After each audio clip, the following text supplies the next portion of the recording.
Maagang umuwi si Isabel sa araw na yun dahil sinabi ng kanyang ina na pag-edad niya ng 18, reregaluhan siya ng cellphone. Pinapili siya nito kung maghahanda sa araw na yun or bibilhan siya ng cellphone. At mas pinili niyang walang handa basta bilhan lamang siya nito ng bagay na iyon. Pagdating nga niya sa bahay, ay napansin niya ang isang box na nakapatong sa mesa.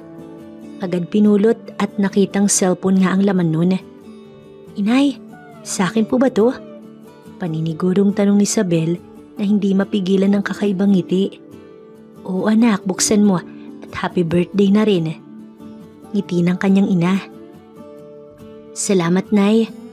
Yakap niya sa ina. Daig pa niya ang nanalo sa loto sa mga sandaling yun. Mahirap lang kasi sila at nagtitinda lamang ng isda ang kanyang ina na inaangkat sa aplaya. Maaga siyang naulila sa ama kaya ito lamang ang kumakayod para siya ay buhayin. Hindi nga siya makapaniwalang mabibilhan siya nito ng cellphone. Kailangan niya din kasi sa pag-aaral at kapalit noon makakatapos siya ng kolehiyo at iaahon sa hirap ang kanyang ina. "Walang anuman anak, basta ingatan mo yan, 5,000 ang bili ko dyan. 3 buwan ko pa yung inipon para mabili ko lang. At bukod doon anak, mag-aral ka lalo ng mabuti. Alam mong yan lang ang kaya kong ipamana sa'yo." Mahabang saad ng kanyang ina. "Opo inay, pangako, makakagraduate ako at magiging proud kayo sa akin." Masaya niyang tugon na excited na binuksan ang box ng cellphone. Pagkatapos ay hinalik-halikan iyon at tinungo ang kanyang kwarto matapos magpaalam sa kanyang ina. Nagpaalam naman ito na tutungo sa palengke. Hinanap niya kaagad ang kanyang maliit na notepad pagdating ng silid kung saan nakasulat ang mga number ng kanyang kaibigan at mga kaklase. Si Elsa ang una niyang pinadalhan ng message ng "Hi Elsa" at nilagyan niya ng smiley sa dulo. Tsaka niya sinave lahat ng mga number na nakasulat sa kanyang notepad. Walang reply mula kay Elsa na kanyang friend at classmate kaya nag-text ulit siya. "Kita tayo sa school mamaya at 2 p.m. para sa school project natin."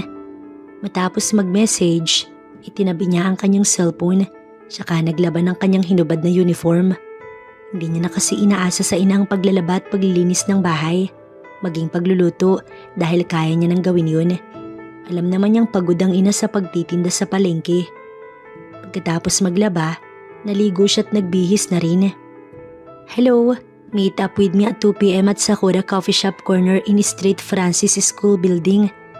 Message ni Elsa sa kanya. Napakunot ang noo ni Isabel at lalakarin niya pa ang overpass na napakainit. Ano namang pakulo ni Elsa? Naitanong niya sa sarili. Parang walang maraming satsat, nag-reply siya ng okay. "Wear white dress so I can recognize you right then." Nag-message na muli ang kanyang kaibigan. Naalibad ba rin siya sa kaibigan dahil napaka-demanding nito ngayon. Salamat na lang talaga ito at maganda ang mood niya ngayon dahil may bago siyang cellphone. Kung hindi 3 sabunot ang ipapatikim niya rito. Napilitan siyang magpalit ng damit ayon sa gusto nito. Tinernuhan niyo ng doll shoes. "One more thing, tie red ribbon in your hair." Muli ay message ni Elsa sa kanya. Sa galit ni Isabel, nag-reply siya ng angry face na may sungay sa kaibigang si Elsa. Inuubos talaga nito ang kanyang pasensya. Manda ito sa kanya mamaya at masasabunutan niya ang kaibigan. Hindi na ito nag-reply pero sinundan niya pa rin si Elsa kaya nagmistula siyang 8 years old sa red ribbon na nakalagay sa buhok niya. Gagawin pa talaga siya nitong katawa-tawa. Pagdating sa coffee shop na sinasabi ng kaibigan, nag-order kaagad siya ng kape at nilaklak iyon habang inis na hinihintay ang kaibigan. Palinga-linga siya para hanapin ang kaibigan sa bawat sulok ng shop. Pero walang Elsa na nagpakita sa kanya. Bawat pumapasok sa loob ng shop ay tinitignan niya.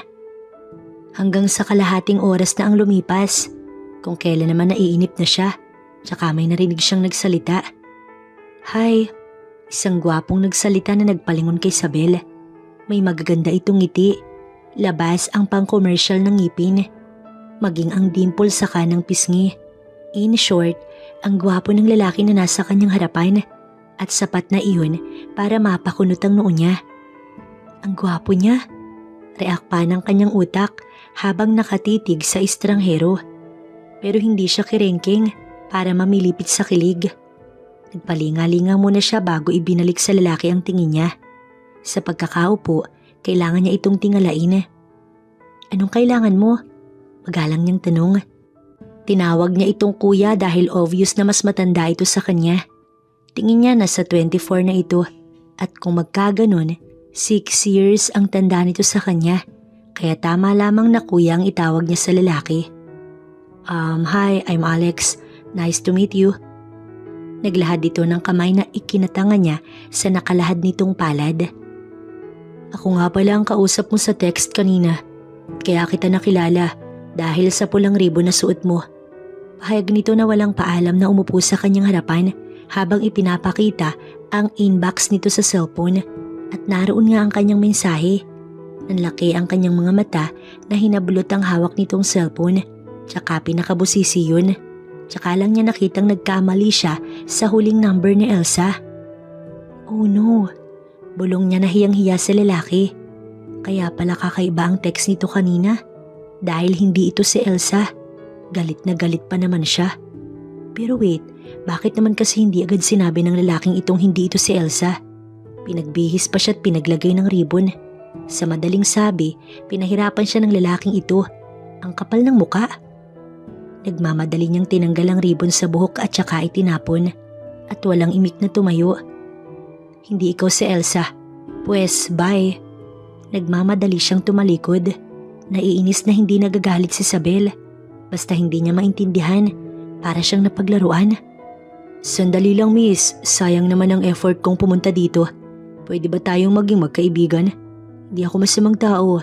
Promise wala akong masamang gagawin sa'yo." Habol sa kanya ng lalaki. Walang babalang hinawakan siya nito sa kamay. At ngayon, ka-shake hands niya na ito bago pa man niya masabi ang pangalan. Ang lambot ng palad, parang hindi marunong magbanat ng buto. Or baka mayaman. Halata naman sa ayos ng lalaki. May suot itong expensive watch at mukhang naka-contact lens dahil nangungulay asul ang mga mata ng lalaki. "I'm Alex. Please, anong pangalan mo, beautiful lady?" Presko ang dating sa kanya ng lalaki, pero ang cute nito sa pagkakangiting yun. Napatingin siya sa palad nilang magkadaop. Muli ding naglakbay ang tingin niya sa mukha ng lalaki. "Please miss," sabi pa nito. Pahablot niyang binawi ang kamay dahil parang naparalisa siya panandalian.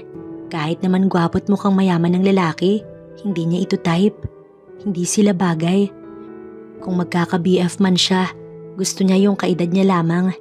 Tasapay wala pa sa plano niyang mag-boyfriend. Bukod sa nag-aaral pa siya, hindi niya type ang lalaki.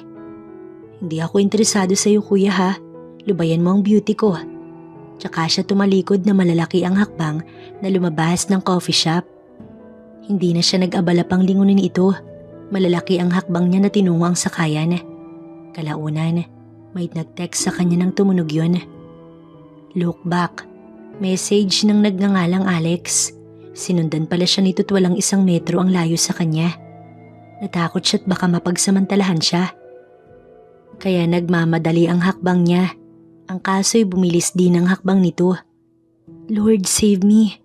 Usal ni Isabel na pa-English na rin at kumaripas ng takbo. Hindi siya magpapahabol sa lalaki. Hindi ito magtatagumpay na masama nitong plano sa kanya. Ang kaso, mabilis siyang nahawakan ng lalaki sa kamay. "Hindi nga kasi ako masamang tao. Maniwala ka sa akin. Heto, tignan mo to."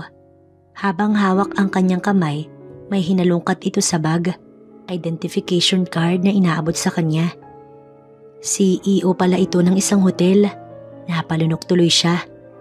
"Okay sige, hindi ka na masamang tao. Pero yung kamay ko pwede ba bitiwan mo ko?" Inis niyang usal. Napilitan naman itong siya'y bitawan. "Salamat." Anya sa lalaki't hinilot-hilot yun. "Pero uuwi na kasi ako eh. Walang tao sa bahay. Ako si Isabel. Pasensya ka na sa ipinakita ko sa'yo. Natakot kasi ako." Malumanay niyang saad. "Okay, I'll send you home. Pero Isabel, babalik ako't liligawan kita kung okay lang sa'yo." Pagkasabi noon, iginiya siya ng kung saan nakaparada ang mabangon nitong sasakyan. Hindi naman siya pumayag na ligawan nito. pero may munting kasiyahan sa kanyang puso.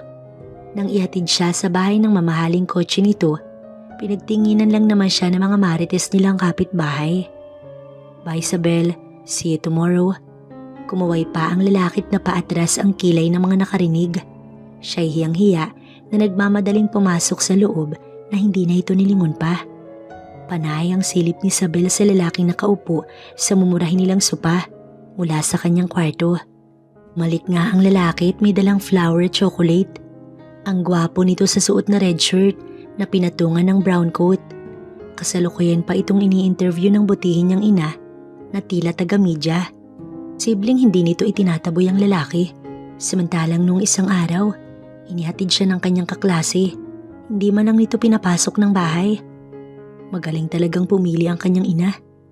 Baka dahil sa bitbit nitong mamahaling isang box ng chocolate, kasama pang kulay pulang bulaklak. Siguro para sa kanyang flower na yun. Tsaka pa lang siya kinilig na tila maiihi sa kanyang kinatatayuan. Crush naman talaga niya ang lalaki. Nagpapakipot lang siya dahil bago pa lamang silang magkakilala. Bakit ganun? Kumikirengking na ata siya. Hindi pwede.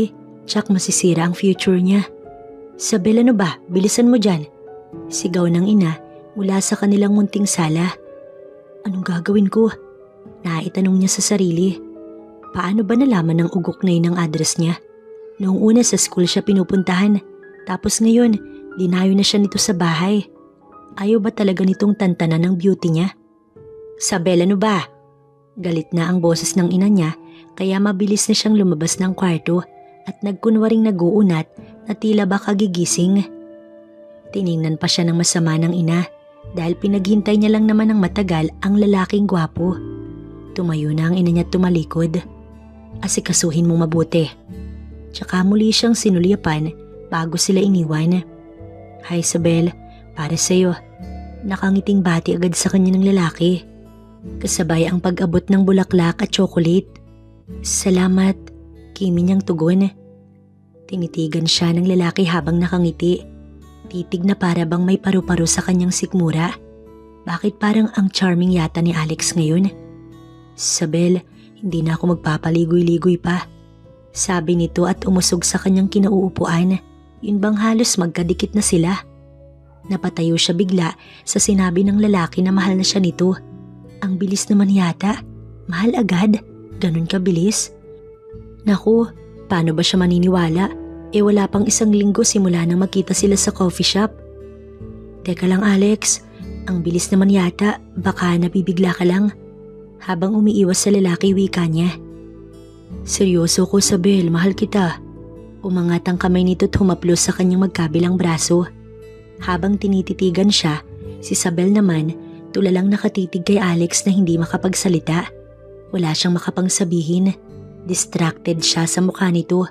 Hindi niya alam ang gagawin hanggang sa gumapang ang palad nito. Hinaplos ang kanyang magkabilang braso. Napapalunok si Isabel. Kinikilabutan. Nanigas sa kinauupuan niya. Alex, mahal mo rin ba ako Isabel? Masuyong tanong nito.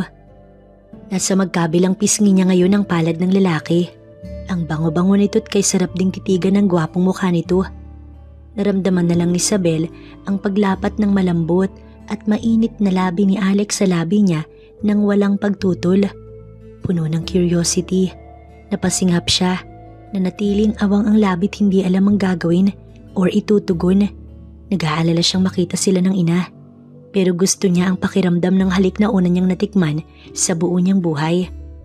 Hindi siya halos pinatulog ng mga halik ni Alex sa kanya, na naiwan pa sa kanyang labi ang lasa. Sa mga sandaling yun, naging boyfriend na niya si Alex dahil nga nahalikan siya nito bago pa man ito sagutin.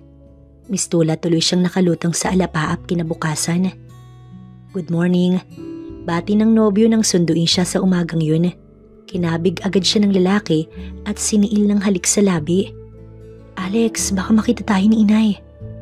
Bulong niya sa lalaki at bahagya itong itinulak. Boyfriend mo naman ako. Umiti ito at pilyo siyang ipinasok sa loob ng kotse. Kahit na, hindi ko pa nasasabi kay inay. Okay lang Isabel dito, walang makakakita sa atin. Tila paus ang boses nito at pagkasabi, Siniil siya ng halik sa labi. Yumakap ang isang braso sa kanyang bewang at siya'y kinabig. Ngayon ay nakadikit na ang katawan niya sa lalaki. Dama niya ang matigas nitong braso. Nag-init ang kanyang pakiramdam nang damhin ni Alex ang bagay na iyon sa kanya. Ang ganda mo, Sabel. Wika pa ni Alex. Alex, sandali. Halos ihiga na siya nito sa upuan ng kotse. Sa bilis ng pangyayari, hindi na siya nakapagprotesta sa bawat halik at haplos ni Alex. Nakakalunod ang tamis nito. Masanay ka na, Sabel. Gusto ko palagi kang hinahalikan sa labi. Sabi pa nito sa kanya. Hindi na lamang kumibo si Sabel at umayos ng upo. Wala naman siyang problema kay Alex bilang boyfriend, maliban sa pagiging mapusok. Kapag magkasama sila, binubugbog siya ng pagmamahal ni Alex. Binibigyan din siya ng allowance na hindi na pinoproblema ng kanyang ina. Sobrang sweet, caring, at wala na siyang hahanapin kay Alex. Sabi ng kanyang ina, mas maiging magka-boyfriend siya ng mas matanda sa kanya kaysa kaedad niya na wala pang pangarap sa buhay. Samantalang si Alex, stable na ang trabaho at may kaya. Na kay Alex na ang lahat, maliban na lang sa isang bagay na hindi niya gusto sa nobyo. Pasinghap si Sabel sa ginawa ni Alex sa kanya. Pareho silang nakaupo sa sofa at nanonood ng TV. Wala siyang pasok noon. Si Alex naman, sumilip lang sa hotel kanina. At heto, dito na iginugol ang buong araw sa kanilang bahay. Nagagawa nito ang lahat ng gusto dahil wala ang kanyang ina. At natatakot siyang makalimot at maibigay ang kaban sa nobyo. Nag-aaral pa siya't hindi pwede. Ito talaga ang ayaw niya sa nobyo. Ang pagiging adik nito sa kanya. Alex, sandali lang. Pigil nito sa lalaki. Nang damhin ni Alex ang bagay na iyon sa kanya. Ginawa nito ang bagay na makapaghahatid sa kanya sa dulo. Hindi na kaya pang paglabanan ni Sabel ang kakaibang init na gumapang sa kanyang pagkatao. Dahil sa ginawa ni Alex, talaga namang hindi niya malaman ang gagawin. Hindi niya alam ang mararamdaman niya. Sabel, ano man ang mangyari, handa kong panagutan ka, pangako. Hinaplos ni Alex ang pisngi niya bago nagtagpong muli ang kanilang labi. Hindi na nga siya nito hinintay na makasagot pa. Pabuhat na siyang dinala ni Alex sa kanyang silid or doon maingat siyang inihiga. Hindi na rin siya nakaramdam ng hiya kay Alex, bagkus ay na-excite siya sa gagawin nito. Tuluyan na nga siyang napahawak sa bedsheet nang muling damhin ni Alex ang bagay na iyon sa kanya. Nang matapos ay hindi na nagpaligoy-ligoy pa si Alex at agad na nga nilang inumpisahang gawin ang bagay na iyon. Wala nang makakapigil pa sa kanila. Tagaktak ang kanilang mga pawis at lupaypay nang sila ay matapos. Dahil na rin sa pagkasabik kaya tuluyan nilang narating ang dulo ng sabay. Mahal na mahal kita, Sabel. Handa kitang panagutan.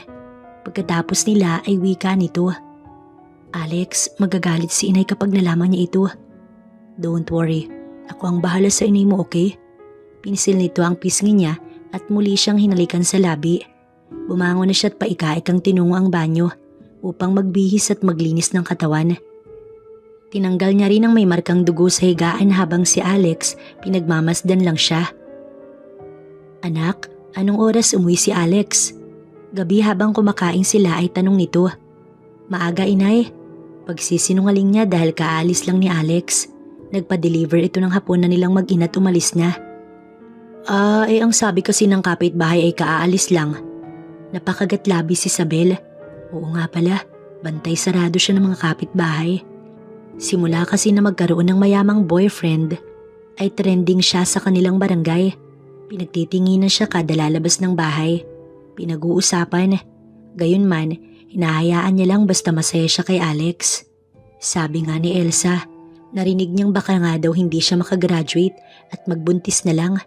Pero sa kabila nito, nanatiling tikom ang bibig niya. Hi, good evening.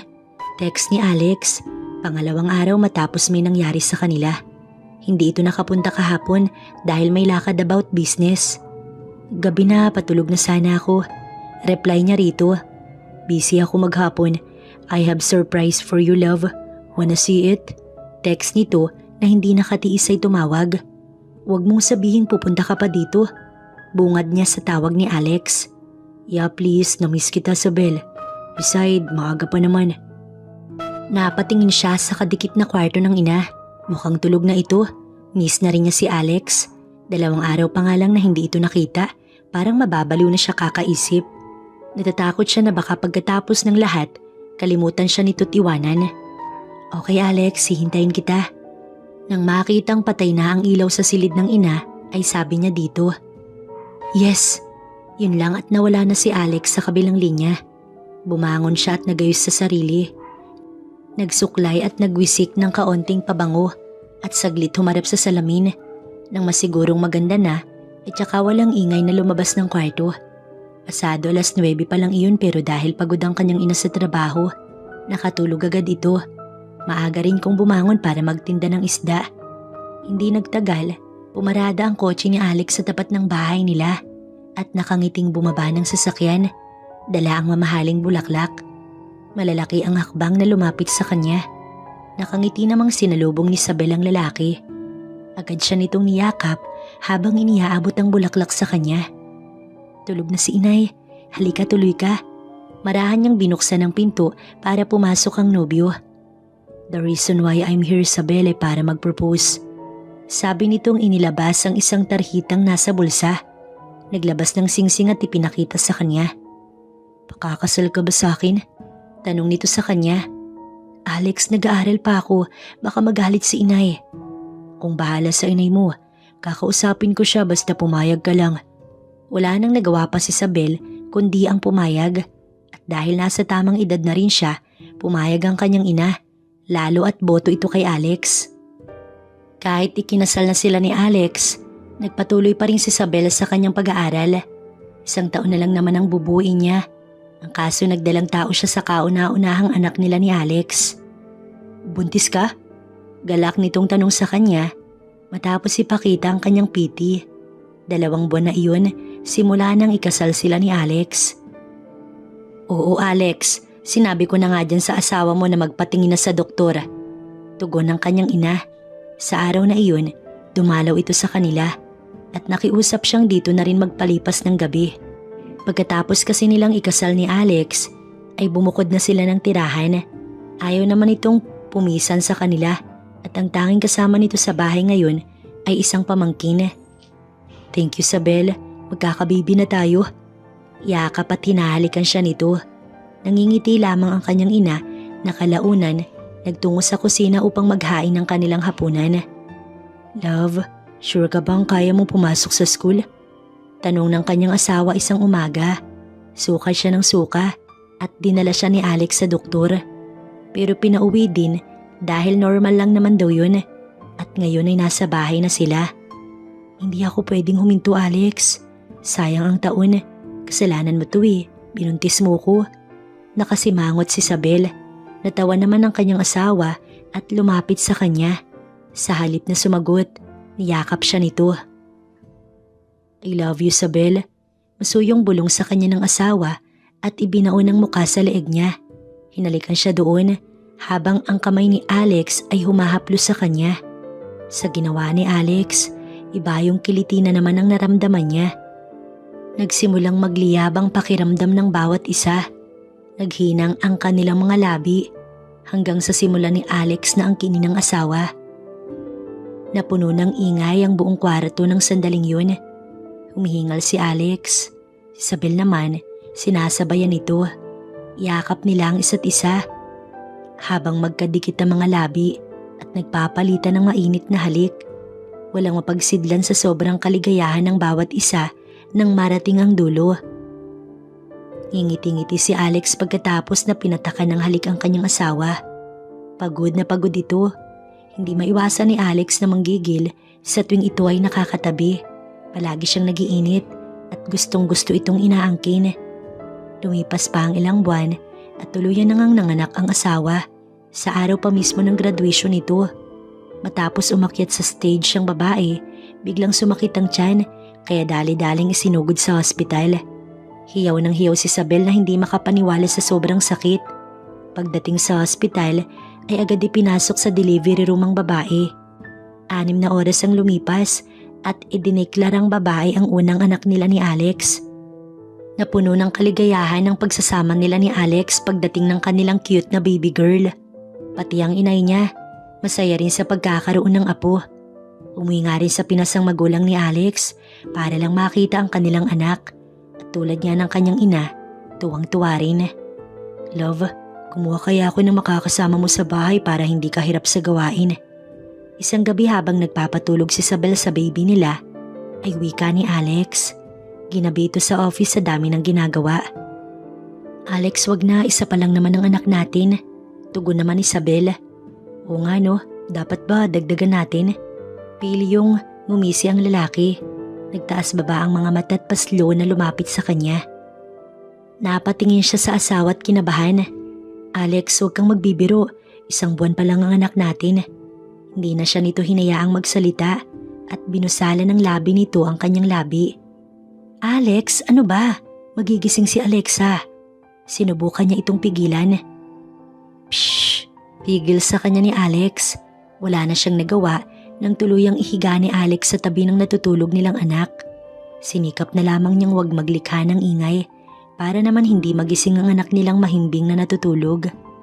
Hindi nagtagal, umaalog na ang kanilang kama.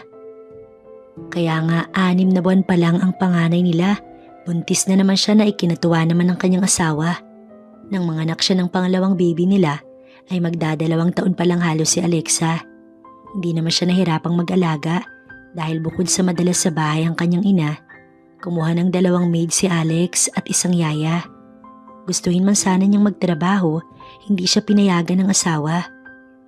Napag-alamanan niyang seloso pala si Alex at ayaw nitong may ibang nakatingin sa kanya. Love, palitan mo ang suot mo. Matapos siyang pasadahan ng tingin ay saad nito. Hindi naman sa pagmamalaki, kahit 2 na ang anak niya, still sexy pa rin siya. Makinis at bilugan ng mga hita kahit na hindi siya sobrang puti. Ha? Bakit naman? Bagay kaya sa akin. Namewang siya sa harap nito at umikot. Naka-fit kasi siya ng dress. Ito din naman ang nag-aayang kumain sila sa labas dahil hindi na nila nagagawa yun. Since 1 taon na si Saint na bunso nila at si Alexa naman ay 2 taon na kaya pwede na silang makapamasyal. Papalit ka o ruhubarin ko yan. May pagbabanta ang boses ni Alex pero nakangiti ng pilyo. Bakit ba? Ayoko nga. Pagmamatigas niya. Ganun.